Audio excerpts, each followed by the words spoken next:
Hi hello ನಮಸ್ತೆ ಎಲ್ಲರಿಗೂ S media ಚಾನಲಿನ ಮತ್ತೊಂದು ವಿಡಿಯೋಗೆ ಸ್ವಾಗತ ಸುಸ್ವಾಗತ. ಸ್ನೇಹಿತರೆ, ಎಲ್ಲರೂ ಹೇಗಿದ್ದೀರಾ? ಎಲ್ಲರೂ ಚೆನ್ನಾಗಿದ್ದೀರಾ ಅಂದ್ಕೊಂಡಿದ್ದೀನಿ. ನಾನು ಕೂಡ ತುಂಬಾ ಚೆನ್ನಾಗಿದ್ದೀನಿ. ಎಲ್ಲರೂ ಚೆನ್ನಾಗಿದ್ದೀರಾ ಅಂದ್ಕೊಂಡು ಭಾವಿಸ್ಕೊಂಡು ಇವತ್ತಿನ ಒಂದು ವಿಡಿಯೋನ ಶುರು ಮಾಡಿಬಿಡೋಣ. ಇವತ್ತಿನ ಒಂದು ವಿಡಿಯೋದಲ್ಲಿ ಮಾರ್ಚ್ 31ರಿಂದ ಸಾಕಷ್ಟು ಬದಲಾವಣೆಯನ್ನು ಮೀನರಾಶಿಯವರು ನೋಡಲಿದ್ದೀರಿ ಸ್ನೇಹಿತರೆ. ಯಾಕಂದರೆ ಗ್ರಹಗಳ ಸಂಚಾರ ಮತ್ತು ಗ್ರಹಗಳ ಸ್ಥಾನ ಬದಲಾವಣೆಯಿಂದ ಒಂದಲ್ಲ ಒಂದು ರೀತಿಯಲ್ಲಿ ಸಾಕಷ್ಟು ಬದಲಾವಣೆಯನ್ನು ನೋಡಲಿದ್ದೀರಿ ಅಂತಲೇ ಹೇಳ್ಬೋದು. ಹಾಗಿದ್ರೆ ಯಾವುದರ ಬಗ್ಗೆ ಎಚ್ಚರಿಕೆ ವಹಿಸಬೇಕು, ಏನೆಲ್ಲ ಅದೃಷ್ಟದ ಫಲಗಳನ್ನು ಗಳಿಸಲಿದ್ದೀರಿ ಅನ್ನೋದನ್ನ ಮೀನರಾಶಿಯವರಿಗೆ ತಿಳಿಸ್ಕೊಡ್ತಾ ಹೋಗ್ತೀನಿ. ಯಾಕಂದರೆ ಗ್ರಹಗಳ ಸಂಚಾರ ಮತ್ತು ಗ್ರಹಗಳ ಸ್ಥಾನ ಬದಲಾವಣೆಯಿಂದ ಆಗುವಂತಹ ಪ್ರಭಾವವನ್ನು ನಿಮಗೆ ತಿಳಿಸ್ಕೊಡ್ತಾ ಹೋಗ್ತೀನಿ ಸ್ನೇಹಿತರೆ. ಏನೆಲ್ಲ ಬದಲಾವಣೆಗಳನ್ನು ಗ್ರಹಗಳು ಸೂಚಿಸಲಿದೆ, ಯಾವುದರ ಬಗ್ಗೆ ಮುನ್ನೆಚ್ಚರಿಕೆಗಳನ್ನು ತೆಗೆದುಕೊಳ್ಬೇಕು ಸ್ನೇಹಿತರೆ. ಈ ತಿಂಗಳಿನಿಂದ ಆರಂಭ ಅಂತಲೇ ಹೇಳ್ಬೋದು. ಯಾಕಂದರೆ ಹೊಸ ವರ್ಷ ಹಿಂದೂಗಳ ಪ್ರಕಾರ ಸ್ನೇಹಿತರೆ ನಮಗೆ ಯುಗಾದಿ ಹೊಸ ವರ್ಷ ಸ್ನೇಹಿತರೆ. ಸೊ ಹಾಗಾಗಿ ಶ್ರೀ ಪರಭವ ಸಂವತ್ಸರದಲ್ಲಿ ಯುಗಾದಿ ಭವಿಷ್ಯದಲ್ಲಿ ಸ್ನೇಹಿತರೆ ಮಾರ್ಚ್ 19ರಿಂದನೇ ಸಾಕಷ್ಟು ಬದಲಾವಣೆಯನ್ನು ನೋಡಲಿದ್ದೀರಿ. ಅದರಲ್ಲೂ ಮಾರ್ಚ್ 31ರಲ್ಲಿ ಸ್ನೇಹಿತರೆ ಗ್ರಹಗಳ ಸಂಚಾರದಿಂದ ಗ್ರಹಗಳ ಸ್ಥಾನ ಬದಲಾವಣೆಯಿಂದ ಏನೆಲ್ಲ ಬದಲಾವಣೆಯನ್ನು ಮೀನರಾಶಿಯವರು ನೋಡಲಿದ್ದೀರಿ, ಶನಿ ಪ್ರಭಾವದಿಂದ ಏನೆಲ್ಲ ಘಟನೆಗಳು ನಡೆಯಬಹುದು, ಯಾವುದರ ಬಗ್ಗೆ ಮುನ್ನೆಚ್ಚರಿಕೆಗಳನ್ನು ತೆಗೆದುಕೊಳ್ಬೇಕು, ಏನೆಲ್ಲ ಪರಿಹಾರಗಳನ್ನು ಮಾಡಿದರೆ ಸಣ್ಣ ಪುಟ್ಟ ದೊಡ್ಡ ಸಮಸ್ಯೆಗಳೆಲ್ಲವೂ ನಿವಾರಣೆಯಾಗಲಿದೆ ಅನ್ನೋದನ್ನ ತಿಳಿಸ್ಕೊಡ್ತಾ ಹೋಗ್ತೀನಿ. ಏನೇ ಸಮಸ್ಯೆಗಳಿದ್ರೂ ಕೂಡ ಸ್ನೇಹಿತರೆ ಕಂಪ್ಲೀಟ್ ಆಗಿ ನಿವಾರಣೆಯಾಗಲಿದೆ. ಸೊ ಹಾಗಾಗಿ ತಪ್ಪದೆ ನಿಮ್ಮ ಅಭಿಪ್ರಾಯಗಳು ಏನೇ ಇದ್ರೂ ಕೂಡ ಕಮೆಂಟ್ ಬಾಕ್ಸಲ್ಲಿ ತಿಳಿಸಿ. ಇನ್ನು ಯಾರು ಕೂಡ ವಿಡಿಯೋಗೆ ಲೈಕ್ ಮಾಡಿಲ್ಲ ಅಂದರೆ ದಯವಿಟ್ಟು ಲೈಕ್ ಮಾಡಿ, ಸಬ್ಸ್ಕ್ರೈಬ್ ಆಗಿಲ್ಲ ಅಂದರೆ ಎಸ್ ಮೀಡಿಯಾಗೆ ಸಬ್ಸ್ಕ್ರೈಬ್ ಆಗಿ ನಿಮ್ಮ ಅಭಿಪ್ರಾಯಗಳನ್ನು ಕಮೆಂಟ್ ಬಾಕ್ಸಲ್ಲಿ ತಿಳಿಸಿ. ಓಂ ಶಾಂ ಶನೀಶ್ವರಾಯ ನಮಃ ಅಂತ ಕಮೆಂಟ್ ಮಾಡಿ. ಶನಿದೇವರ ಅನುಗ್ರಹದಿಂದ ನಿಮ್ಮ ಜೀವನದಲ್ಲಿರುವಂತಹ ಕಷ್ಟಗಳು, ಸಮಸ್ಯೆಗಳು, ಅಡಚಣೆಗಳು ಎಲ್ಲವೂ ಕೂಡ ನಿವಾರಣೆಯಾಗುತ್ತದೆ. ಓಕೆ ಸ್ನೇಹಿತರೆ, ಈ ಅದೃಷ್ಟ ರಾಶಿ ಮತ್ತು ನಿಮ್ಮ ಕುಟುಂಬದಲ್ಲಿ, ನಿಮ್ಮ ಸ್ನೇಹಿತರಲ್ಲಿ, ನಿಮ್ಮ ಹಿತೈಷಿಗಳು ಯಾರೇ ಆಗಿದ್ದರೂ ಅವ್ರಿಗೆ ವಿಡಿಯೋವನ್ನು ಶೇರ್ ಮಾಡಿ. ಯಾಕಂದರೆ ನಿಮ್ಮ ಕಡೆಯಿಂದ ಅದೃಷ್ಟದ ಭವಿಷ್ಯವನ್ನು ಅವರು ಕೂಡ ತಿಳ್ಕೊಂಡಂಗಾಗುತ್ತೆ. ಈ ತಿಂಗಳ ಕೊನೆಯ ದಿನಗಳಿಂದ ಸ್ನೇಹಿತರೆ ಮೀನರಾಶಿಯವರಿಗೆ ಸವಾಲುಗಳು, ಕರ್ಮದಲ್ಲಿ ದಿಗ್ವಿಜಯ ಅಂತಲೇ ಹೇಳಬಹುದು. ಮೀನರಾಶಿಯವರಿಗೆ ನಮಸ್ಕಾರ ಸ್ನೇಹಿತರೆ. ಯುಗಾದಿ ಹೊಸ ವರ್ಷದ ಸಂಭ್ರಮದೊಂದಿಗೆ ಸ್ನೇಹಿತರೆ ಮಾರ್ಚ್ ಎಂಡಿನಿಂದ ಈ ರಾಶಿಯವರಿಗೆ ವೃತ್ತಿಪರ ಮತ್ತು ಆರ್ಥಿಕವಾಗಿ ಅಸಾಧಾರಣ ಎತ್ತರವನ್ನು ತಲುಪಲು ನಂಬಲಾಗದ ಅವಕಾಶವನ್ನು ತರುತ್ತಿದೆ. ತಿಂಗಳ ಆರಂಭದಿಂದನೂ ಕೂಡ ಸಾಕಷ್ಟು ಬದಲಾವಣೆಯನ್ನು ನೋಡಲಿದ್ದೀರಿ. 19ನೇ ತಾರೀಕು ಯುಗಾದಿ ಅಮಾವಾಸ್ಯೆ ಮತ್ತು ಸ್ನೇಹಿತರೆ ಯುಗಾದಿ ಹಬ್ಬ ಒಟ್ಟಿಗೆ ಬಿದ್ದಿರುವ ಕಾರಣ ಸಾಕಷ್ಟು ಬದಲಾವಣೆಯನ್ನು 12 ರಾಶಿ ಚಕ್ರದ ಜನರು ನೋಡಲಿದ್ದೀರಿ. ನಿಮ್ಮ ಯೋಗಕಾರಕ ಮಂಗಳ 5 ಮತ್ತು 10ನೇ ಮನೆಗಳ ಅಧಿಪತಿ ಅಂತಲೇ ಹೇಳಬಹುದು. ಸ್ನೇಹಿತರೆ ಮೇ ತಿಂಗಳವರೆಗೂ ಸಾಕಷ್ಟು ಅದೃಷ್ಟದ ಫಲಗಳನ್ನು ಗಳಿಸಲಿದ್ದೀರಿ. ಮೀನರಾಶಿಯವರಿಗೆ ನಿಮ್ಮ 9ನೇ ಮನೆಯಲ್ಲಿ ಭಾಗ್ಯದ ಸ್ಥಾನದಲ್ಲಿ ಮೀನರಾಶಿಯಲ್ಲಿ ಪ್ರವೇಶಿಸುತ್ತಾರೆ ಮತ್ತು 8ನೇ ಅಧಿಪತಿಯಾದ ಶನಿಯೊಂದಿಗೆ ಸೇರುತ್ತಾರೆ. ಈ ಗ್ರಹಗತಿಯು ದೂರದ ಪ್ರಯಾಣಗಳು ಅಥವಾ ನಿಮ್ಮ ತಂದೆಯೊಂದಿಗಿನ ಸಂಬಂಧದ ಬಗ್ಗೆ ಅನಿರೀಕ್ಷಿತ ಸವಾಲುಗಳು ಅಥವಾ ಮಾನಸಿಕ ಒತ್ತಡವನ್ನು ತರಬಹುದು. ಸ್ನೇಹಿತರೆ ತಿಂಗಳ ದ್ವಿತೀಯಾರ್ಧದಿಂದನೂ ನಿಮ್ಮ ಜೀವನದಲ್ಲಿ ಸುವರ್ಣಾಕ್ಷರಗಳಲ್ಲಿ ಬರೆಯಲ್ಪಡುವಂತಹ ಹಣೆಬರವನ್ನು ಹೊಂದಿದೆ. ಸೊ ಏಪ್ರಿಲ್ ತಿಂಗಳಲ್ಲೂ ಕೂಡ ಸಾಕಷ್ಟು ಅದೃಷ್ಟದ ಫಲಗಳನ್ನು ಗಳಿಸಲಿದ್ದೀರಿ ಅಂತಲೇ ಹೇಳಬಹುದು. ನಿಮ್ಮ ವೃತ್ತಿ ಜೀವನದಲ್ಲಿ ಭಾರಿ ಯಶಸ್ಸನ್ನು ತೆರೆಯುತ್ತದೆ. ಈ ಅಪಾರ ಸಕಾರಾತ್ಮಕತೆಗೆ ಸೇರ್ಪಡೆಯಾಗಿ ಸ್ನೇಹಿತರೆ ಲಾಭಾಧಿಪತಿ ಶುಕ್ರನು ಏಪ್ರಿಲ್ ತಿಂಗಳಲ್ಲಿ ಸಂಚಾರವನ್ನು ಮಾಡಲಿದೆ. ತನ್ನ ಸ್ವಂತ ರಾಶಿಯಾದ ವೃಷಭ ರಾಶಿಯನ್ನು 11ನೇ ಮನೆಗೆ ಪ್ರವೇಶಿಸುತ್ತಾನೆ. ಇದು ಎಲ್ಲ ಆರ್ಥಿಕ ಕಷ್ಟಗಳನ್ನು ಕರಗಿಸಿ ನಿಮ್ಮ ಕೈಗಳನ್ನು ಅಪಾರ ಸಂಪತ್ತಿನಿಂದ ತುಂಬುತ್ತದೆ ಅಂತಲೇ ಹೇಳಬಹುದು. ಮೀನರಾಶಿಯವರಿಗೆ ಈ ತಿಂಗಳು ತಾಳ್ಮೆಯೇ ನಿಮ್ಮ ಅತಿ ದೊಡ್ಡ ಹೂಡಿಕೆಯಾಗಿದೆ. ದುಡುಕಿನ ನಿರ್ಧಾರಗಳು ಒಳಿತಲ್ಲ, ಯೋಚಿಸಿ ನಿರ್ಧಾರಗಳನ್ನು ತೆಗೆದುಕೊಳ್ಳಿ ಎಂದು ಗ್ರಹಗಳ ಸೂಚನೆ. ಹಾಗಿದ್ರೆ ಮೀನರಾಶಿಯವರಿಗೆ ಗ್ರಹಗಳ ಸಂಚಾರ ಹೇಗಿರಲಿದೆ ಅನ್ನೋದನ್ನ ನೋಡ್ತಾ ಹೋಗೋಣ. ಮೊದಲನೇದಾಗಿ ಸ್ನೇಹಿತರೆ ಶನಿ 7 ಮತ್ತು 8ನೇ ಮನೆಯ ಅಧಿಪತಿ ಅಂತಲೇ ಹೇಳಬಹುದು. 9ನೇ ಮನೆಯಲ್ಲಿ ಮೀನದಲ್ಲಿ ಸಂಚಾರವನ್ನು ಮಾಡಲಿದೆ. ಅದೃಷ್ಟದಲ್ಲಿ ವಿಳಂಬ, ತಂದೆಯ ಆರೋಗ್ಯದ ಬಗ್ಗೆ ಎಚ್ಚರಿಕೆ, ಸಂಗಾತಿಯೊಂದಿಗೆ ಸಣ್ಣ ಪುಟ್ಟ ಭಿನ್ನಾಭಿಪ್ರಾಯಗಳು ಹೆಚ್ಚಾಗಲಿದೆ. ಇನ್ನು ಸೂರ್ಯ 2ನೇ ಮನೆಯ ಅಧಿಪತಿ ಅಂತಲೇ ಹೇಳಬಹುದು. 10ನೇ ಮನೆಯಲ್ಲಿ ಉಚ್ಚ ಸ್ಥಿತಿಯಲ್ಲಿ ಸಂಚಾರವನ್ನು ಮಾಡಲಿದೆ ಸ್ನೇಹಿತರೆ. ಇದು ಉದ್ಯೋಗದಲ್ಲಿ ಬಡ್ತಿ ಅಂದರೆ ಪ್ರಮೋಷನ್ ಸಿಗಬಹುದು. ಆಡಳಿತಾತ್ಮಕ ಅಧಿಕಾರ, ಕೀರ್ತಿ, ವೃತ್ತಿಯ ಮೂಲಕ ಆರ್ಥಿಕ ಧನಲಾಭವನ್ನು ನೋಡಲಿದ್ದೀರಿ. ಗುರು 6 ಮತ್ತು 9ನೇ ಮನೆಯ ಅಧಿಪತಿ 12ನೇ ಮನೆಯಲ್ಲಿ ಮೀನದಲ್ಲಿ ಸಂಚಾರವನ್ನ ಮಾಡಲಿದೆ.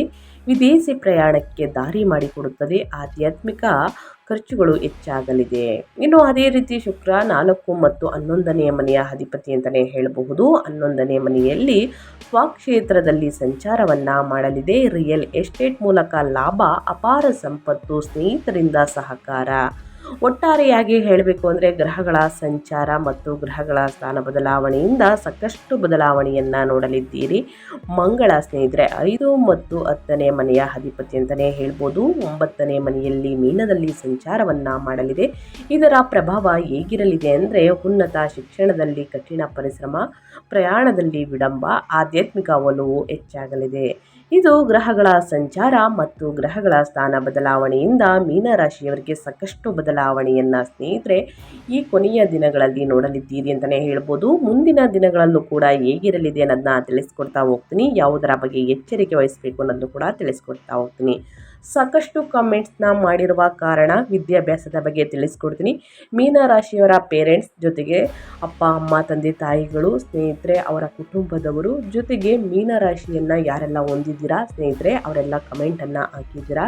ಏನಂದರೆ ನಮ್ಮ ಭವಿಷ್ಯದ ಬಗ್ಗೆ ತಿಳಿಸ್ಕೊಡಿ. ನಮ್ಮ ಮಗು ಎಕ್ಸಾಮ್ ಬರಿತಾ ಇದೆ, ಯಾವ ರೀತಿಯಲ್ಲಿ ಫಲಿತಾಂಶ ಬರಬಹುದು, ಅವರ ಓದಿನ ಬಗ್ಗೆ ಯಾವುದರ ಬಗ್ಗೆ ಮುನ್ನೆಚ್ಚರಿಕೆಗಳನ್ನು ತೆಗೆದುಕೊಳ್ಬೇಕು ಅನ್ನೋದು ಸಾಕಷ್ಟು ಕೇಳ್ತಾ ಇರ್ತಾರೆ. ಎಲ್ಲದಕ್ಕೂ ಕೂಡ ಸ್ನೇಹಿತರೆ ನಾನು ಆನ್ಸರ್ನ ನಿಮ್ಮ ಕಮೆಂಟ್ಗೆ ತಿಳಿಸೋದಕ್ಕೆ ಆಗೋದಿಲ್ಲ ಫುಲ್ ಸೆಂಟೆನ್ಸ್ ಮುಖಾಂತರ. ಸೊ ಹಾಗಾಗಿ ವಿಡಿಯೋದಲ್ಲಿ ತಿಳಿಸ್ಕೊಡ್ತಾ ಹೋಗ್ತೀನಿ. ಮೊದಲನೇದಾಗಿ ಮಕ್ಕಳ ಬಗ್ಗೆ ಅಂದರೆ ವಿದ್ಯಾಭ್ಯಾಸದ ಬಗ್ಗೆ ಏನೆಲ್ಲ ಬದಲಾವಣೆಯನ್ನು ನೋಡಲಿದ್ದೀರಿ. ಶಿಕ್ಷಣ ಮತ್ತು ವಿದ್ಯಾರ್ಥಿಗಳ ಬಗ್ಗೆ ಹೇಳೋದಾದರೆ ನಿಮ್ಮ ಎಜುಕೇಷನ್ನಲ್ಲಿ 5ನೇ ಅಧಿಪತಿಯಾದಂತಹ ಮಂಗಳನು 9ನೇ ಮನೆಯಲ್ಲಿ ಉನ್ನತ ಶಿಕ್ಷಣದ ಮನೆ ಅಂತಲೇ ಹೇಳ್ಬೋದು. ಶನಿಯೊಂದಿಗೆ ಸೇರುವುದರಿಂದ ಶನಿಯ ಪವಾಡವೇ ನಡೆಯಲಿದೆ. ಆದರೆ ಉನ್ನತ ವ್ಯಾಸಂಗ ಹೈಯರ್ ಎಜುಕೇಷನ್ ಅಥವಾ ಹೈಯರ್ ಸ್ಟಡೀಸ್ ಮಾಡುತ್ತಿರುವಂತಹ ವಿದ್ಯಾರ್ಥಿಗಳು ಸ್ನೇಹಿತರೆ ಅಸಾಧಾರಣ ಪ್ರಮಾಣದ ಕಠಿಣ ಪರಿಶ್ರಮವನ್ನು ಹಾಕಬೇಕಾಗುತ್ತದೆ. ಏಕಾಗ್ರತೆಯಿಂದ ಓದುವುದರಿಂದ ಮಾತ್ರ ಯಶಸ್ಸು ಬರುತ್ತದೆ ಅಂತಲೇ ಹೇಳಬಹುದು. ಹಗಲುಗನಸು ಕಾಣಲು ಅವಕಾಶವಿಲ್ಲ ಸ್ನೇಹಿತರೆ. ಈ ತಿಂಗಳ ಎಂಡಿನಿಂದ 10ನೇ ಮನೆಯಲ್ಲಿರುವಂತಹ ಉಚ್ಚ ಸೂರ್ಯನು ಸಿವಿಲ್ ಸರ್ವಿಸಸ್ ಅಂದರೆ UPSC KPSC ಸ್ನೇಹಿತರೆ ಅಥವಾ ಗ್ರೂಪ್ ಪರೀಕ್ಷೆಗಳಂತಹ ಸರ್ಕಾರಿ ಸ್ಪರ್ಧಾತ್ಮಕ ಪರೀಕ್ಷೆಗಳಿಗೆ ಹಾಜರಾಗುವಂತಹ ವಿದ್ಯಾರ್ಥಿಗಳಿಗೆ ರ್ಯಾಂಕ್ ತರುವಂತಹ ಅದ್ಭುತ ಯಶಸ್ಸು ನೀಡುತ್ತಾನೆ ಅಂತಲೇ ಹೇಳ್ಬೋದು. ಇನ್ನು ಏತನ್ಮಧ್ಯೆ 12ನೇ ಮನೆಯಲ್ಲಿರುವಂತಹ ಗುರು ವಿದೇಶಿ ಶಿಕ್ಷಣಕ್ಕೆ ಪ್ರಯತ್ನಿಸುತ್ತಿರುವವರಿಗೆ ಹೆಚ್ಚು ಒಲವು ತೋರುತ್ತಾನೆ. ಇನ್ನು ಚಿಕ್ಕ ವಿದ್ಯಾರ್ಥಿಗಳು ಅಂದರೆ 1ರಿಂದ 10ನೇ ತರಗತಿಯ ಶಾಲಾ ವಿದ್ಯಾರ್ಥಿಗಳಿಗೆ ಸ್ವಲ್ಪ ಏಕಾಗ್ರತೆ ಆಸಕ್ತಿ ಕಡಿಮೆ ಆಗಬಹುದು.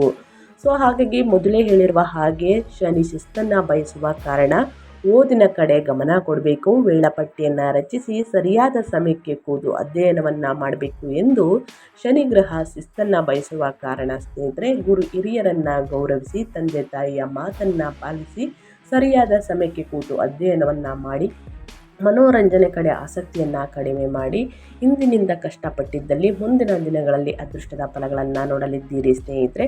ಇಂದು ಶ್ರಮ, ಮುಂದಿನ ದಿನಗಳಲ್ಲಿ ಅದೃಷ್ಟ ಅಂತಲೇ ಹೇಳಬಹುದು. ಸೊ ಹಾಗಾಗಿ ದೊಡ್ಡವರಿಗೆ ಅಂದರೆ ಗುರು ಹಿರಿಯರನ್ನು ಗೌರವಿಸಿ ಕಷ್ಟಪಟ್ಟು ಶ್ರಮಪಟ್ಟು ಓದಿದ್ದಲ್ಲಿ ಉನ್ನತ ಫಲಿತಾಂಶವನ್ನು ಗಳಿಸುವುದಕ್ಕೆ ಸಾಧ್ಯವಾಗಲಿದೆ. ಇನ್ನು ಮುಂದಿನದಾಗಿ ಹೇಳೋದಾದರೆ ಸ್ನೇಹಿತರೆ ನಿಮ್ಮ ಹೆಲ್ತ್ ಬಗ್ಗೆ, ನಿಮ್ಮ ಆರೋಗ್ಯದಲ್ಲಿ ಏನೆಲ್ಲ ಬದಲಾವಣೆಯನ್ನು ನೋಡಲಿದ್ದೀರಿ, ಯಾವುದರ ಬಗ್ಗೆ ಎಚ್ಚರಿಕೆ ವಹಿಸಬೇಕು ಅನ್ನೋದನ್ನ ನೋಡ್ತಾ ಹೋಗೋಣ. ರಾಹು ನಿಮ್ಮ 8ನೇ ಮನೆಯಲ್ಲಿ ಕುಂಭ ರಾಶಿಯಲ್ಲಿ ಸಂಚರಿಸುತ್ತಿರುವುದರಿಂದ ಮತ್ತು ಗುರುವು ನಿಮ್ಮ 12ನೇ ಮನೆಯಲ್ಲಿ ಸ್ನೇಹಿತರ ಮಿಥುನದಲ್ಲಿ ನೆಲೆಸಿರುವುದರಿಂದ ನಿಮ್ಮ ಆರೋಗ್ಯದ ಕಡೆ ನಿರ್ಲಕ್ಷ್ಯ ಮಾಡುವುದು ಕಟ್ಟುನಿಟ್ಟಾಗಿ ನಿಷೇಧಿಸಲಾಗಿದೆ. ಹಠಾತ್ ವಿವರಿಸಲಾಗದ ಜ್ವರಗಳು, ಸಣ್ಣ ಪುಟ್ಟ ಸೋಂಕುಗಳು ನಿಮ್ಮನ್ನು ಕಾಡಬಹುದು. ತಲೆನೋವು, ಶೀತ, ಕೆಮ್ಮು ನಿಮ್ಮನ್ನು ಕಾಡಬಹುದು. ಗಂಟಲು ನೋವು ನಿಮ್ಮನ್ನು ಕಾಡಬಹುದು. ಸೊ ಹಾಗಾಗಿ ಸ್ನೇಹಿತರೆ ಮಾರ್ಚ್ ಎಂಡಿನಿಂದ ಏಪ್ರಿಲ್ ತಿಂಗಳು ನಿಮಗೆ 9ನೇ ಮನೆಯಲ್ಲಿನ ಶನಿ ಮಂಗಳ ಸಂಯೋಗವು ನಿಮ್ಮ ತೊಡೆಗಳು, ಸೊಂಟ ಅಥವಾ ಮೊಣಕಾಲುಗಳಲ್ಲಿ ನೋವನ್ನು ಉಂಟು ಮಾಡಬಹುದು. ದೂರದ ಪ್ರಯಾಣವು ವಿಪರೀತ ದೈಹಿಕ ಆಯಾಸಕ್ಕೆ ಕಾರಣವಾಗಬಹುದು. ಸ್ನೇಹಿತರೆ, ಈ ಕೊನೆಯ ದಿನದಿಂದ ಸಾಕಷ್ಟು ಅದೃಷ್ಟವನ್ನು ನೋಡಲಿದ್ದೀರಿ. ಅಷ್ಟೇ ಸಮಸ್ಯೆಗಳು ಕೂಡ ಎದುರಾಗಲಿದೆ. ಸೂರ್ಯನು ಬಲವಾದ ಶಕ್ತಿಯನ್ನು ಪಡೆದ ನಂತರ ನಿಮ್ಮ ರೋಗ ನಿರೋಧಕ ಶಕ್ತಿ ಭಾರಿ ಉತ್ತೇಜನವನ್ನು ಪಡೆಯುತ್ತದೆ.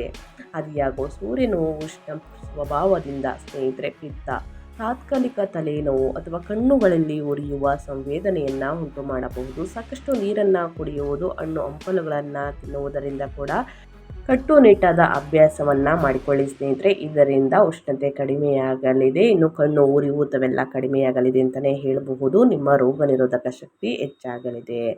ಸೊ ಪ್ರತಿದಿನ ಯೋಗ, ಧ್ಯಾನ, ಮೆಡಿಟೇಷನನ್ನು ಮಾಡಿ ತಿನ್ನುವ ಆಹಾರದ ಬಗ್ಗೆ ಎಚ್ಚರಿಕೆ ಇರಲಿ. ಮಸಾಲೆಯುಕ್ತ ಆಹಾರವನ್ನು ಸೇವಿಸಬೇಡಿ. ಎಣ್ಣೆಯಲ್ಲಿ ಕರಿದಂತಹ ತಿಂಡಿ ತಿನಿಸುಗಳನ್ನು ಈ ತಿಂಗಳಲ್ಲಿ ಅತಿ ಹೆಚ್ಚಾಗಿ ಸೇವಿಸಬೇಡಿ, ಈ ತಿಂಗಳು ಮತ್ತು ಮುಂದಿನ ಏಪ್ರಿಲ್ ತಿಂಗಳಲ್ಲಿ ಸ್ನೇಹಿತರೆ. ಜೊತೆಗೆ ಎಣ್ಣೆಯಲ್ಲಿ ಕರಿದ ತಿಂಡಿ ತಿನಿಸುಗಳನ್ನು ತಿನ್ನುವುದರಿಂದ ಗಂಟಲಿನ ಸೋಂಕು ಮತ್ತಷ್ಟು ಜಾಸ್ತಿ ಆಗಲಿದೆ. ಆದಷ್ಟು ಮನೆ ಊಟವನ್ನು ಚೆನ್ನಾಗಿ ಸೇವಿಸಿ ಒಳಿತಾಗಲಿದೆ. ಇನ್ನು ಅದೇ ರೀತಿ ಸ್ನೇಹಿತರೆ, ನಿಮ್ಮ ಕುಟುಂಬದ ಬಗ್ಗೆ ಹೇಳೋದಾದರೆ ಏನೆಲ್ಲ ಬದಲಾವಣೆಯನ್ನು ನೋಡಲಿದ್ದೀರಿ ನಿಮ್ಮ ವೈಯಕ್ತಿಕ ಜೀವನದಲ್ಲಿ, ಪ್ರೇಮ ಜೀವನದಲ್ಲಿ, ಒಟ್ಟಾರೆಯಾಗಿ ನಿಮ್ಮ ಫ್ಯಾಮಿಲಿಯಲ್ಲಿ ಏನೆಲ್ಲ ಬದಲಾವಣೆಯನ್ನು ಗ್ರಹಗಳು ಸೂಚಿಸಲಿದೆ ಅಂತ ನೋಡ್ತಾ ಹೋಗೋಣ. ಕೌಟುಂಬಿಕ ಜೀವನವೇ ಮಿಶ್ರ ಫಲಿತಾಂಶಗಳನ್ನು ನೀಡುತ್ತದೆ. ನಿಮ್ಮ 2ನೇ ಮನೆಯ ವಾಕ್ಸ್ಥಾನದಲ್ಲಿ ಕೇತು ನೆಲೆಸಿರುವುದರಿಂದ ತಿಂಗಳ ಆರಂಭದಿಂದಲೂ ಕೂಡ ನಿಮ್ಮ ಮಾತುಗಳು ಸ್ವಲ್ಪ ಕಠಿಣವಾಗೇ ಇತ್ತು, ಹಾರ್ಡ್ ಅಂತಲೇ ಹೇಳ್ಬೋದು.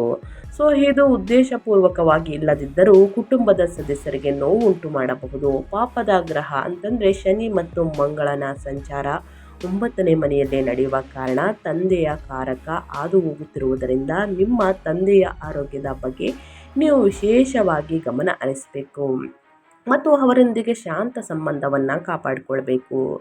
ಒಳ್ಳೆಯ ವಿಷಯವೇನೆಂದರೆ ಸ್ನೇಹಿತರೆ, ಮಾರ್ಚ್ ಎಂಡಿನಿಂದ ಇನ್ನು ಏಪ್ರಿಲ್ 19ರವರೆಗೂ ತಾಯಿಯು 4ನೇ ಅಧಿಪತಿ ಶುಕ್ರ ಲಾಭದ ಮನೆಗೆ ಹೋದಾಗ ನಿಮ್ಮ ತಾಯಿಯಿಂದ ನೀವು ಸಂಪೂರ್ಣ ಬೇಸರತ್ತಾದ ಬೆಂಬಲ ಮತ್ತು ಆಶೀರ್ವಾದವನ್ನು ಪಡೆಯುತ್ತೀರಿ.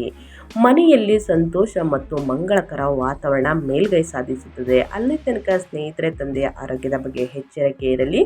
ನಿಮ್ಮ ಜೀವನ ಸಂಗಾತಿಯೊಂದಿಗಿನ ಸಣ್ಣ ಪುಟ್ಟ ತಪ್ಪು ಗ್ರಹಿಕೆಗಳು ಮಾಯವಾಗುತ್ತವೆ. ಪ್ರೀತಿ ಮತ್ತು ಸಾಮರಸ್ಯವು ಮತ್ತೆ ಅರಳಲು ಅನುವು ಮಾಡಿಕೊಡುತ್ತದೆ ಅಂತಲೇ ಹೇಳಬಹುದು. ಒಟ್ಟಾರೆಯಾಗಿ ಹೇಳಬೇಕು ಅಂದರೆ ಏನೆಲ್ಲ ಬದಲಾವಣೆಯನ್ನು ಗ್ರಹಗಳು ಸೂಚಿಸಲಿದೆ, ಯಾವುದರ ಬಗ್ಗೆ ಎಚ್ಚರಿಕೆ ವಹಿಸಬೇಕು ಅನ್ನೋದನ್ನ ತಿಳಿಸ್ಕೊಟ್ಟಿದ್ದೀನಿ. ಮನೆಯಲ್ಲಿ ಶುಭ ಕಾರ್ಯಗಳು ನಡೆಯಲಿದೆ ಸ್ನೇಹಿತರೆ. ಸೊ ಸಣ್ಣ ಪುಟ್ಟ ವಾದ ವಿವಾದಗಳು ಬಂದಿದ್ದಲ್ಲಿ ಅಲ್ಲೇ ಕೂತು ಮಾತನಾಡಿ ಬಗೆಹರಿಸಿಕೊಳ್ಳಿ ಸ್ನೇಹಿತರೆ. ಇದರಿಂದ ಸಣ್ಣ ಪುಟ್ಟ ಘರ್ಷಣೆಗಳು ಕೂಡ ಉಂಟಾಗುವುದಿಲ್ಲ. ಏನೇ ಸಮಸ್ಯೆಗಳು ಬಂದಿದ್ದಲ್ಲಿ ಹಿರಿಯರನ್ನು ಕೂರಿಸಿ ಮಾತನಾಡಿ ಬಗೆಹರಿಸಿಕೊಳ್ಳುವುದರಿಂದ ಸಮಸ್ಯೆಗಳು ಸಂಪೂರ್ಣವಾಗಿ ನಿವಾರಣೆಯಾಗಲಿದೆ ಅಂತಲೇ ಹೇಳಬಹುದು. ಇನ್ನು ಮುಂದಿನದಾಗಿ ಹೇಳೋದಾದರೆ ಉದ್ಯೋಗದ ಬಗ್ಗೆ ಹೇಳೋದಾದರೆ, ನಿಮ್ಮ ವೃತ್ತಿ ಜೀವನ, ನಿಮ್ಮ ಕೆಲಸದ ಬಗ್ಗೆ ಹೇಳೋದಾದರೆ ವ್ಯಾಪಾರ ವ್ಯವಹಾರದಲ್ಲಿ ಏನೆಲ್ಲ ಬದಲಾವಣೆಯನ್ನು ಮೀನರಾಶಿಯವರು ನೋಡಲಿದ್ದೀರಿ, ಯಾವುದರ ಬಗ್ಗೆ ಎಚ್ಚರಿಕೆ ವಹಿಸಬೇಕು ಅಂದರೆ, ನಿಮ್ಮ 10ನೇ ಮನೆಯ ಕರ್ಮಾಧಿಪತಿಯಾದ ಮಂಗಳ ಸ್ನೇಹಿತರೆ ಏಪ್ರಿಲ್ 2ರಂದು 9ನೇ ಮನೆಗೆ ಭಾಗ್ಯದ ಸ್ಥಾನಕ್ಕೆ ಚಲಿಸಿ ಶನಿಯೊಂದಿಗೆ ಸೇರುವುದರಿಂದ ತಿಂಗಳ ಮೊದಲಾರ್ಧದಿಂದಲೂ ಕೂಡ ಅಧಿಕೃತ ಉದ್ದೇಶಗಳಿಗಾಗಿ ನೀವು ವ್ಯಾಪಕವಾಗಿ ಪ್ರಯಾಣಿಸಬೇಕಾಗುತ್ತದೆ. ನಿಮ್ಮ ಕಾರ್ಯಗಳನ್ನು ಪೂರ್ಣಗೊಳಿಸುವಲ್ಲಿ ಸ್ವಲ್ಪ ಮಂದಗತಿಯನ್ನು ನೀವು ಗಮನಿಸಬಹುದು. ನಿಮ್ಮ ಮೇಲಧಿಕಾರಿಗಳೊಂದಿಗೆ ಸ್ನೇಹಿತರೆ ಸೈದ್ಧಾಂತಿಕ ಭಿನ್ನಾಭಿಪ್ರಾಯಗಳು ಅಥವಾ ಸಣ್ಣ ಪುಟ್ಟ ಘರ್ಷಣೆಗಳನ್ನು ಎದುರಿಸುವಂತಹ ಸಾಧ್ಯತೆ ಇದೆ. ಸೊ ಹಾಗಾಗಿ ಮಾರ್ಚ್ ಕೊನೆಯ ದಿನದಿಂದ 10ನೇ ಮನೆಯಲ್ಲಿ ಸೂರ್ಯನು ಉಚ್ಚ ಸ್ಥಿತಿಯನ್ನು ದಿಗ್ಬಲ ಪಡೆಯುವುದು ನಿಮಗೆ ಆಳವಾದ ವರದಾನವಾಗಲಿದೆ. ನಿಮ್ಮ ವೃತ್ತಿ ಜೀವನದಲ್ಲಿ ಅತಿ ಎತ್ತರದ ಶಿಖರಗಳನ್ನು ವಶಪಡಿಸಿಕೊಳ್ಳುವಂತಹ ಸಮಯ ಇದಾಗಿದೆ ಅಂತಲೇ ಹೇಳಬಹುದು. ನೀವು ಕುತೂಹಲದಿಂದ ಕಾಯುತ್ತಿದ್ದ ಬಡ್ತಿ ಅಂದರೆ ಪ್ರಮೋಷನ್ ಅಥವಾ ವರ್ಗಾವಣೆ ಸ್ನೇಹಿತರೆ ನಿಮ್ಮ ಇಚ್ಛೆಯಂತೆ ಪ್ರಕಟವಾಗುತ್ತದೆ. ಸರ್ಕಾರಿ ನೌಕರರು ಅಥವಾ ರಾಜಕಾರಣಿಗಳು ಅಸಾಧಾರಣ ಅಧಿಕಾರವನ್ನು ಪಡೆಯುತ್ತಾರೆ. ಕಚೇರಿಯಲ್ಲಿ ನಿಮ್ಮ ಮಾತಿಗೆ ಸಂಪೂರ್ಣ ತೂಕವಿರುತ್ತದೆ ಮತ್ತು ನಿಮ್ಮ ನೈಸರ್ಗಿಕ ನಾಯಕತ್ವದ ಗುಣಗಳು ಸ್ನೇಹಿತರೆ ಲೀಡರ್ಶಿಪ್ ಕ್ವಾಲಿಟೀಸ್ ಎಲ್ಲರ ಮೆಚ್ಚುಗೆಯನ್ನು ಗಳಿಸುತ್ತವೆ ಅಂತಲೇ ಹೇಳಬಹುದು. ಇನ್ನು ವ್ಯಾಪಾರದಲ್ಲಿ ಹೇಳಬೇಕಾದ್ರೆ ಸ್ನೇಹಿತರೆ 9ನೇ ಮನೆಯಲ್ಲಿ ಮಂಗಳನೊಂದಿಗೆ ಮತ್ತು ಶನಿ ಇರುವುದರಿಂದ ತಿಂಗಳ ದ್ವಿತೀಯಾರ್ಧದಿಂದನೂ ಸಾಕಷ್ಟು ಬದಲಾವಣೆಯನ್ನು ನೋಡ್ತಾ ಬಂದಿದ್ದೀರಾ. ವ್ಯಾಪಾರ ಪಾಲುದಾರರೊಂದಿಗೆ ಕೆಲವು ಕಿರಿಕಿರಿಗಳು ಅಥವಾ ವಿಳಂಬಗಳನ್ನು ನೀವು ಎದುರಿಸಬಹುದಾಗಿತ್ತು. ಯಾವುದೇ ಹೊಸ ಒಪ್ಪಂದಗಳಿಗೆ ಸ್ನೇಹಿತರೆ ಸಹಿ ಹಾಕುವ ಮೊದಲು ದಾಖಲೆಗಳನ್ನು ಸಂಪೂರ್ಣವಾಗಿ ಪರಿಶೀಲಿಸುವುದು ಮತ್ತು ಅರ್ಥ ಮಾಡಿಕೊಳ್ಳುವುದು ಸಂಪೂರ್ಣ ಸಂಪೂರ್ಣವಾಗಿ ಅವಶ್ಯಕ. ರಫ್ತು ಆಮದು ಸ್ನೇಹಿತರೆ ವಲಯದಲ್ಲಿ ತೊಡಗಿರುವವರು ಲಾಜಿಸ್ಟಿಕಲ್ ವಿಳಂಬಗಳನ್ನು ಎದುರಿಸಬಹುದು. ಸೊ ಹಾಗಾಗಿ ಇದು ಏಪ್ರಿಲ್ ತಿಂಗಳಲ್ಲೂ ಕೂಡ ಮುಂದುವರಿಯಬಹುದು. ಸೊ 11ನೇ ಮನೆಯ ಲಾಭಾಧಿಪತಿಯಾದ ಶುಕ್ರ ತನ್ನ ಸ್ವಂತ ರಾಶಿಯನ್ನು ಪ್ರವೇಶಿಸಿದ ತಕ್ಷಣ ನಿಮ್ಮ ವ್ಯಾಪಾರದ ಸಂಪೂರ್ಣ ಭೂದೃಶ್ಯವು ಅದ್ಭುತವಾಗಿ ರೂಪಾಂತರಗೊಳ್ಳುತ್ತದೆ. ನಿಮ್ಮ ಬ್ರ್ಯಾಂಡ್ ಇಮೇಜ್ ಮತ್ತು ಮಾರುಕಟ್ಟೆಯ ಖ್ಯಾತಿಯು ಹೆಚ್ಚಾಗುತ್ತದೆ. ಐಷಾರಾಮಿ ವಸ್ತುಗಳು, ರಿಯಲ್ ಎಸ್ಟೇಟ್, ಕಲೆ ಮತ್ತು ಆಟೋಮೊಬೈಲ್ ವ್ಯವಹಾರಗಳಲ್ಲಿ ಸ್ನೇಹಿತರೆ ದ್ವಿತೀಯಾರ್ಧದಿಂದ ಅನಿರೀಕ್ಷಿತ ಮತ್ತು ಬೃಹತ್ ಲಾಭಗಳನ್ನು ನೀಡುತ್ತದೆ ಅಂತಲೇ ಹೇಳಬಹುದು. ಏಪ್ರಿಲ್ ತಿಂಗಳಲ್ಲೂ ಕೂಡ ಗ್ರಾಹಕರೊಂದಿಗಿನ ನಿಮ್ಮ ಸಂಬಂಧಗಳು ಮತ್ತು ನೆಟ್ವರ್ಕಿಂಗ್ ಸುಂದರವಾಗಿ ಬಲಗೊಳ್ಳುತ್ತವೆ. ಒಟ್ಟಾರೆಯಾಗಿ ಹೇಳಬೇಕು ಅಂತಂದರೆ ಮಿಶ್ರ ಫಲಿತಾಂಶವನ್ನು ನೋಡಲಿದ್ದೀರಿ.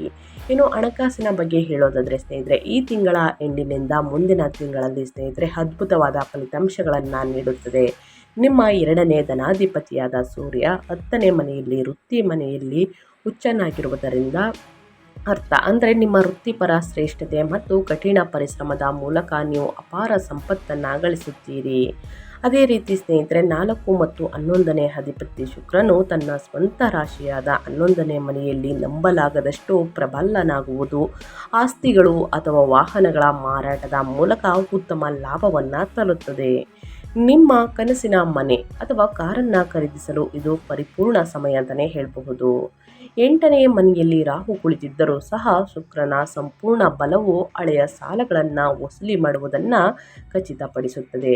ನಿಮ್ಮ ಎಲ್ಲ ಆರ್ಥಿಕ ಅಡೆತಡೆಗಳನ್ನು ಪರಿಣಾಮಕಾರಿಯಾಗಿ ನಿವಾರಿಸುತ್ತದೆ ಅಂತಲೇ ಹೇಳಬಹುದು. ಒಟ್ಟಾರೆಯಾಗಿ ಏನೆಲ್ಲ ಅದೃಷ್ಟದ ಫಲಗಳನ್ನು ಗಳಿಸಲಿದ್ದೀರಿ, ಯಾವುದರ ಬಗ್ಗೆ ಎಚ್ಚರಿಕೆ ವಹಿಸಬೇಕು ಅನ್ನೋದನ್ನ ತಿಳಿಸ್ಕೊಟ್ಟಿದ್ದೀನಿ. ಇನ್ನು ಮಾರ್ಚ್ ಎಂಡಿನಲ್ಲಿ ಅಥವಾ ಏಪ್ರಿಲ್ ಮೊದಲ ವಾರದಲ್ಲಿ ಸ್ನೇಹಿತರೆ ಈ ಪರಿಹಾರಗಳನ್ನು ಮಾಡಿ. ಏಪ್ರಿಲ್ 2ನೇ ತಾರೀಕು ಹುಣ್ಣಿಮೆ ಇರುವ ಕಾರಣ ಹುಣ್ಣಿಮೆಯ ದಿನ ಕೂಡ ಈ ಪರಿಹಾರವನ್ನು ಮಾಡಿದಲ್ಲಿ ಕಷ್ಟಗಳು, ಸಮಸ್ಯೆಗಳು, ಅಡಚಣೆಗಳು ಎಲ್ಲವೂ ಕೂಡ ಸಂಪೂರ್ಣವಾಗಿ ನಿವಾರಣೆಯಾಗಲಿದೆ. ಈ ಜ್ಯೋತಿಷ್ಯದ ಪರಿಹಾರಗಳನ್ನು ಅನುಸರಿಸುವುದರಿಂದ ನಿಮ್ಮ ಸಮಸ್ಯೆಗಳು ಕ್ರಮೇಣವಾಗಿ ಕಡಿಮೆಯಾಗಲಿದೆ ಅಂತಲೇ ಹೇಳಬಹುದು. ಆದಷ್ಟು ಸಣ್ಣ ಪುಟ್ಟ ಪರಿಹಾರವಾಗಿರುತ್ತದೆ. 8ನೇ ಮನೆಯಲ್ಲಿ ರಾಹುವಿನ ದುಷ್ಪರಿಣಾಮಗಳನ್ನು ಮತ್ತು 9ನೇ ಮನೆಯಲ್ಲಿ ಶನಿ ಮಂಗಳನ ಸಂಯೋಗವನ್ನು ತಗ್ಗಿಸಲು ಉಚ್ಚ ಸೂರ್ಯನ ರಾಜವೈಭವದ ಶಕ್ತಿಯನ್ನು ಸಂಪೂರ್ಣವಾಗಿ ಬಳಸಿಕೊಳ್ಳಲು ನಾನು ಹೇಳುವಂತಹ ಪರಿಹಾರಗಳನ್ನು ಅನುಸರಿಸಿ. ಮೊದಲನೇದಾಗಿ ಶಿವನ ಆರಾಧನೆ. ಸ್ನೇಹಿತರೆ ಚಂದ್ರನ ಬಲವನ್ನು ಹೆಚ್ಚಿಸಲು ಮತ್ತು ಶನಿ ಮಂಗಳ ದೋಷವನ್ನು ನಿವಾರಿಸಲು ಸೋಮವಾರದಂದು ಶಿವನಿಗೆ ಜಲಾಭಿಷೇಕ ಅಥವಾ ರುದ್ರಾಭಿಷೇಕವನ್ನು ಮಾಡಿ. ಶನಿವಾರದಂದು ಶನಿ ದೇವರಿಗೆ ಎಳ್ಳೆಣ್ಣೆಯ ಅಭಿಷೇಕವನ್ನು ಅಂದರೆ ತೈಲಾಭಿಷೇಕವನ್ನು ಮಾಡಿಸುವುದರಿಂದ ಕಷ್ಟಗಳು, ಸಮಸ್ಯೆಗಳು ಕ್ರಮೇಣವಾಗಿ ಕಡಿಮೆಯಾಗಲಿದೆ. ಇನ್ನು ಪಿತೃ ಸೇವೆ, ತಂದೆಗೆ ಸೇವೆ. 9ನೇ ಮನೆಯಲ್ಲಿ ಜ್ಯೋತಿಷ್ಯದ ದೋಷವಿರುವುದರಿಂದ ನಿಮ್ಮ ತಂದೆ ಅಥವಾ ಮಾರ್ಗದರ್ಶಕರನ್ನು ಆಳವಾಗಿ ಗೌರವಿಸುವುದು, ಅವರಿಗೆ ಸೇವೆ ಮಾಡುವುದು ಅಥವಾ ಅವರ ಸಲಹೆಯನ್ನು ಕಟ್ಟುನಿಟ್ಟಾಗಿ ಪಾಲಿಸುವುದು ಅದೃಷ್ಟ ಮತ್ತು ಯಶಸ್ಸನ್ನು ಆಕರ್ಷಿಸುತ್ತದೆ.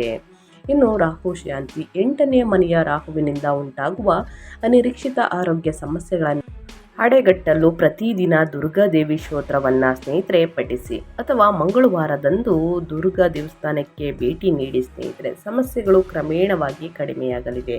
ಸೊ ಹಾಗಾಗಿ ತಪ್ಪದೆ ಈ ಸಣ್ಣ ಪುಟ್ಟ ಪರಿಹಾರಗಳನ್ನು ಮಾಡಿ. ಇನ್ನು ಸೂರ್ಯೋದಯದ ಸಮಯದಲ್ಲಿ ಸೂರ್ಯ ನಮಸ್ಕಾರವನ್ನು ಮಾಡುವುದು. ಸೂರ್ಯ ದೇವರಿಗೆ ಸ್ನೇಹಿತರೆ ಪ್ರತಿ ಭಾನುವಾರ ಅಥವಾ ಭಾನುವಾರದಂದು ಸೂರ್ಯನಿಗೆ ಅಗ್ರವನ್ನು ನೀಡಬೇಕಾದ್ರೆ ನೀರಿನಲ್ಲಿ ಕುಂಕುಮ ಅಥವಾ ಬೆಲ್ಲವನ್ನು ಮಿಶ್ರಣ ಮಾಡಿ ಆದಿತ್ಯ ಹೃದಯ ಸ್ತೋತ್ರವನ್ನು ಹೇಳುತ್ತಾ 11 ಬಾರಿ ಸ್ನೇಹಿತರೆ ಸೂರ್ಯ ದೇವರಿಗೆ ಅಗ್ರವನ್ನು ನೀಡುವುದರಿಂದ ನಿಮ್ಮ ಸಮಸ್ಯೆಗಳು, ವ್ಯಾಪಾರ ವ್ಯವಹಾರದಲ್ಲಿ ಇದ್ದ ಅಡೆತಡೆಗಳು, ಇನ್ನು ಹಣಕಾಸಿನಲ್ಲಿ ಪ್ರಾಬ್ಲಮ್, ಮನೆಯಲ್ಲಿ ಸ್ನೇಹಿತರೆ ಸಂಪತ್ತು ವೃದ್ಧಿಯಾಗಬೇಕು ಅಂದರೆ ಈ ಪರಿಹಾರವನ್ನು ಮಾಡಿ. ಏನೇ ಕಷ್ಟಗಳು ಇದ್ದರೂ ಕೂಡ ನಿವಾರಣೆಯಾಗಲಿದೆ ಅಂತ ಹೇಳ್ತಾ ನಾನು ವಿಡಿಯೋನ ಎಂಡ್ ಮಾಡ್ತಾ ಇದ್ದೀನಿ. ದಯವಿಟ್ಟು ಇವತ್ತಿನ ಒಂದು ವಿಡಿಯೋದಲ್ಲಿ ಸಂಪೂರ್ಣ ಮಾಹಿತಿ ಸಿಕ್ಕಿದ್ದಲ್ಲಿ, ಈ ವಿಡಿಯೋ ಯೂಸ್ಫುಲ್ ಅನಿಸಿದ್ದಲ್ಲಿ ವಿಡಿಯೋಗೆ ಲೈಕ್ ಮಾಡೋದನ್ನ ಮರ್ತಿದ್ರೆ ಲೈಕ್ ಮಾಡಿ. ಇನ್ನು ನನ್ನ ಚಾನಲ್ನ ಸಬ್ಸ್ಕ್ರೈಬ್ ಮಾಡ್ಕೊಳ್ತಾನೆ ನೋಡ್ತಿದ್ರೆ SPS ಮೀಡಿಯಾಗೆ ಸಬ್ಸ್ಕ್ರೈಬ್ ಆಗಿ ನಿಮ್ಮ ಅಭಿಪ್ರಾಯಗಳನ್ನು ಕಮೆಂಟ್ ಬಾಕ್ಸಲ್ಲಿ ತಿಳಿಸಬಹುದು. ಯಾರೆಲ್ಲ ಸಬ್ಸ್ಕ್ರೈಬ್ ಮಾಡಿಕೊಂಡು ಪ್ರತಿನಿತ್ಯ ವಿಡಿಯೋ ವಾಚ್ ಮಾಡ್ತಿದ್ದೀರಾ ಅಂಥವರಿಗೆ ಥ್ಯಾಂಕ್ ಯು ಸೋ ಮಚ್ ಅಂತ ಹೇಳ್ತಾ ಮತ್ತೊಂದು ವಿಡಿಯೋ ಜೊತೆ ಮತ್ತೊಂದು ಹೊಸ ಭವಿಷ್ಯದಲ್ಲಿ ಸಿಗ್ತೀನಿ. Thank you for watching.